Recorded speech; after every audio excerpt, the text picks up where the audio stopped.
3 track है 33 और आगे है पॉइंट विश्वसनीयता ज्ञात करने की विधियाँ।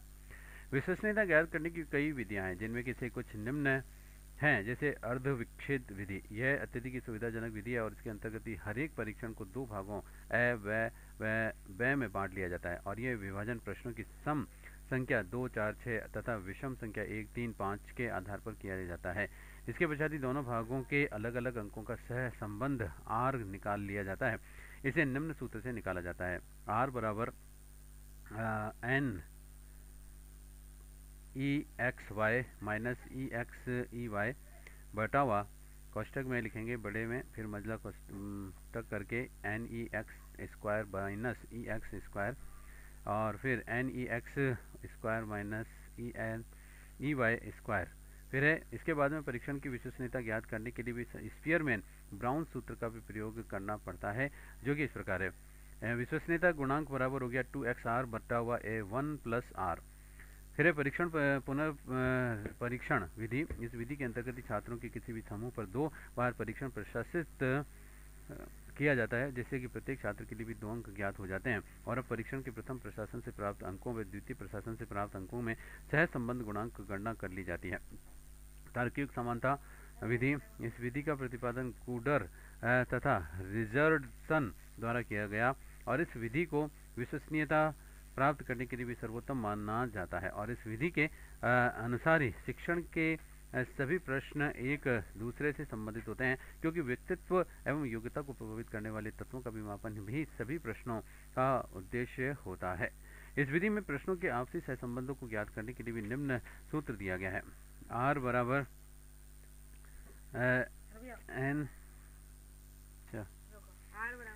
आगे है, इसमें सूत्र है R बराबर n sigma x y minus sigma x sigma y, फिर बटा हुआ कोष्टक में लिखेंगे n sigma x square minus sigma x square square और फिर कोष्टक में n sigma y square minus sigma y square. इसके बाद में परीक्षण की विश्वसनीयता ज्ञात करने के लिए स्पीयरमैन ब्राउन सूत्र का प्रयोग करना पड़ता है, जो कि इस प्रकार से है। इसमें पहला तो 2x स्क्वायर और बराबर 1 बटा आर।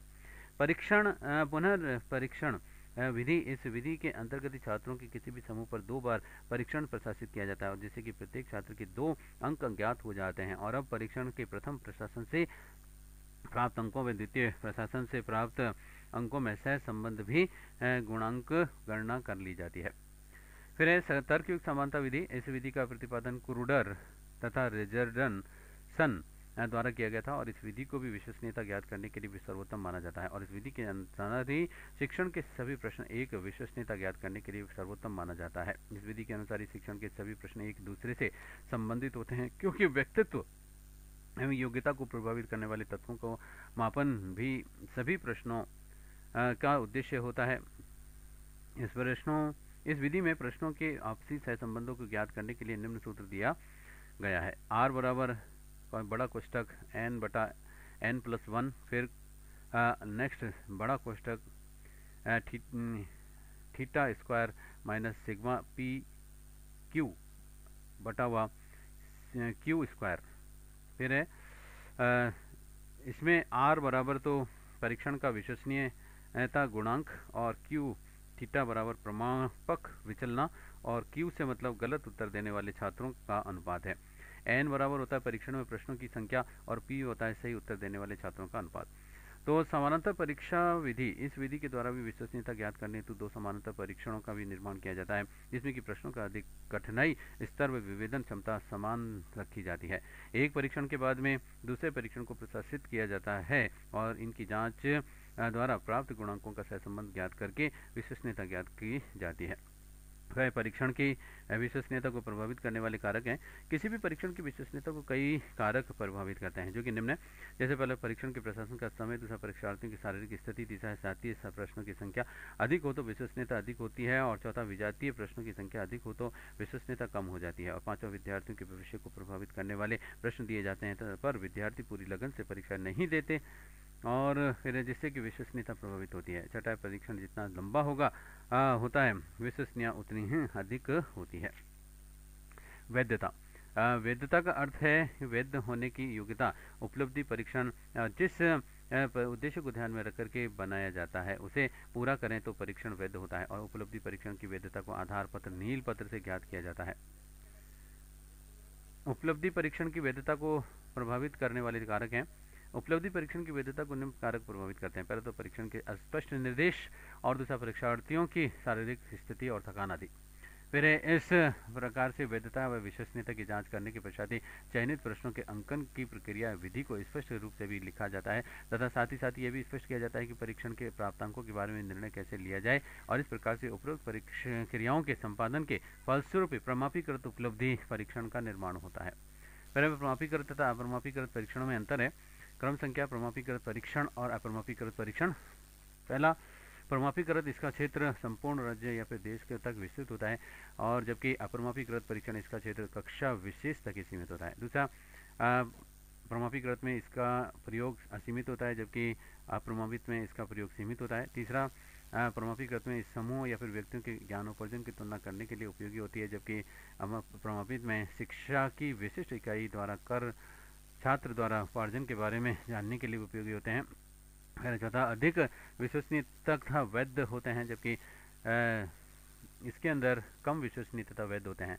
पांचवा, प्रमापी में इसमें पदों का विश्लेषण प्रयोग के पूर्व किया जाता है, जबकि अप्रमापी में इसके पदों का विश्लेषण प्रयोग के बाद किया जाता है। छठा, प्रमापी में ये विशेषज्ञों द्वारा निर्मित होते हैं, जबकि अप्रमापी में ये अध्यापक द्वारा निर्मित होते हैं। सातवां, प्रमापीकृत में विभिन्न विद्यालयों तथा कक्षाओं की तुलना करने में भी उपयोगी होते हैं, जबकि यह छात्रों का उनके ज्ञानार्जन के आधार पर भी श्रेणीकरण करने में सहायक होते हैं। और आठवां, इनका विस्तृत क्षेत्र कौशल एवं ज्ञान तक ही होता है, जबकि अप्रमापीकृत में इनका सीमित क्षेत्र किसी विषय या फिर अध्याय तक ही से होता है। और नवा, प्रमापीकृत में किसी विशिष्ट समयावधि में छात्र की प्रगति का अध्ययन करने के लिए भी उपयोगी होता है, जबकि अप्रमापीकृत में परीक्षण किसी भी समय छात्र के अधिगम का मूल्यांकन करने में सहायक होता है। अब आता है उपलब्धि परीक्षण की सीमाएं। दोष। उपलब्धि परीक्षण में निम्न दोष दृष्टिगोचर होते हैं। पहला तो प्राय शिक्षा के समस्त क्षेत्रों में इनका प्रमाणिकीकरण हानिकारक होता है। दूसरा, यह परीक्षा आलोचनात्मक व्याख्या, तर्क एवं विचार की परख नहीं कर सकते हैं। तीसरा, ये परीक्षण स्थानीय प्रयोगों के लिए भी उपयुक्त नहीं होते हैं। और चौथा, कभी कभी तो इनके द्वारा प्रयोग से शिक्षक अपने शिक्षण को अत्यधिक कठोर बना लेते हैं, और इसके फलस्वरूप शिक्षा का वास्तविक उद्देश्य समाप्त हो जाता है।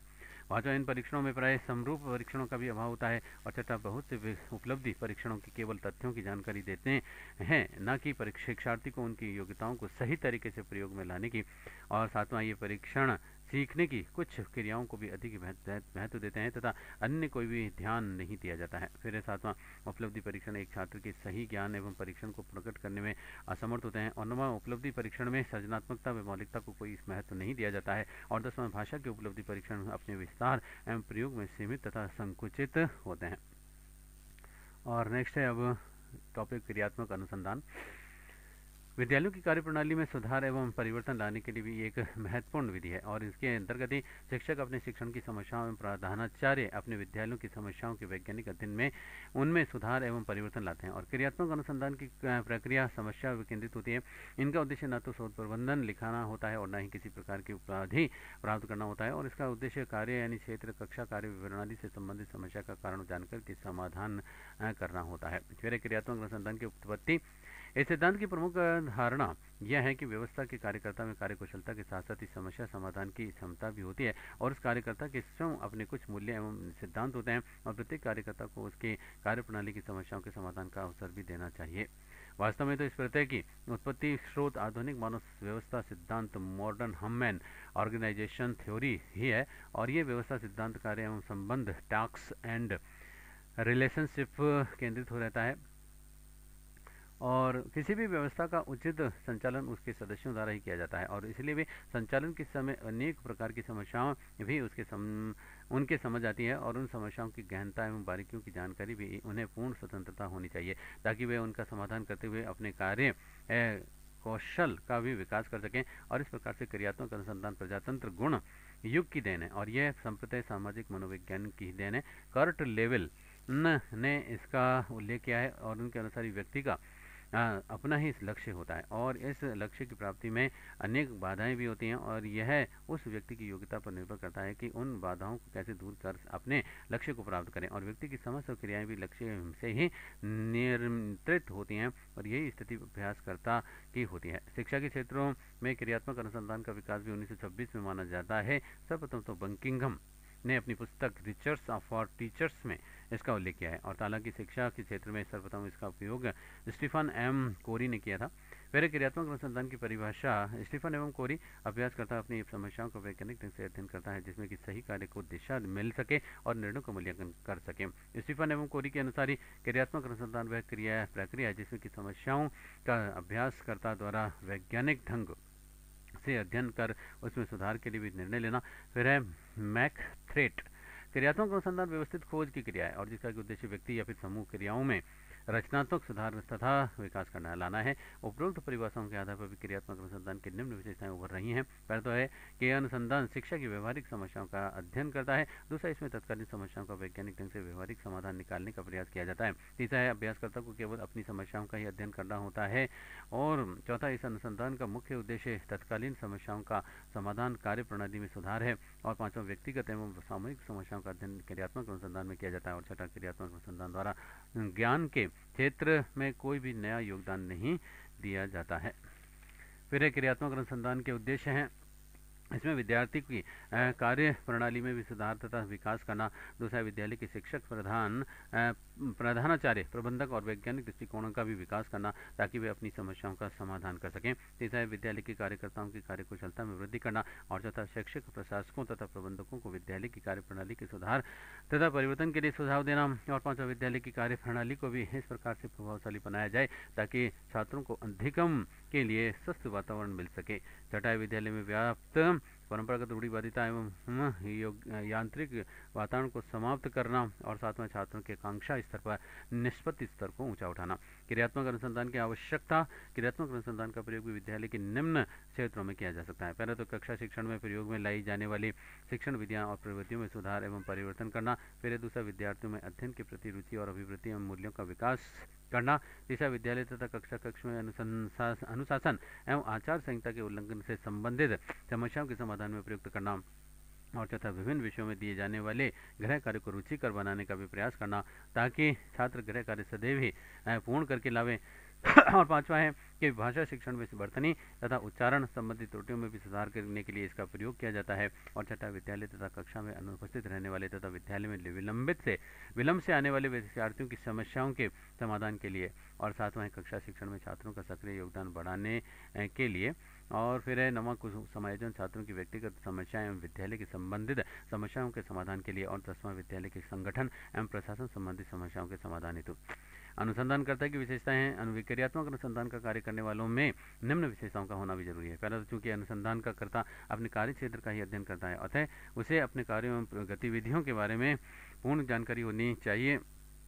और दूसरा, अनुसंधानकर्ता को अपने कार्य क्षेत्र के विभिन्न आयामों के बारे में भी चिंतन स्तर की सोच रखनी चाहिए।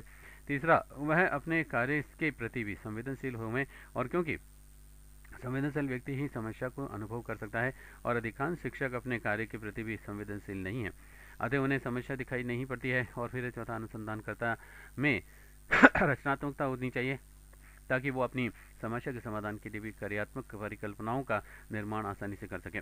पांचवा, उसे क्रियात्मक अनुसंधान की भी जानकारी एवं क्रियात्मक अनुसंधान करने का प्रशिक्षण प्राप्त होना चाहिए। और छठा, अनुसंधानकर्ता में सूझ का होना भी अनिवार्य है और सूझ की सहायता से ही वह अपने शिक्षण कार्य में सुधारण वास्तविक समस्याओं की पहचान कर सकेगा। सातवां, दृष्टिकोण वैज्ञानिक होना चाहिए और तभी तो वे किसी तथ्य का अवलोकन कर सके ढंग से कर सके पाएगा। और आठवां, अनुसंधान की सोच में भी वस्तुनिष्ठता होनी चाहिए और नौवां, उसमें धैर्य एवं लगन भी अनिवार्य है। फिर दसवां कि अनुसंधानकर्ता का व्यवहार लोकतांत्रिक हो तथा उसका कार्य विद्यालय के अन्य शिक्षकों के कार्य में बाधा नहीं डाले। और 11वां, उसे मापन मूल्यांकन एवं प्रारंभिक सांख्यिकी का ज्ञान भी होना चाहिए। 12वां, वह खुले दिमाग ओपन माइंड का व्यक्ति होना चाहिए ताकि अपने साथियों तथा विशेषज्ञों के साथ में उनकी समस्याओं की चर्चा कर सके।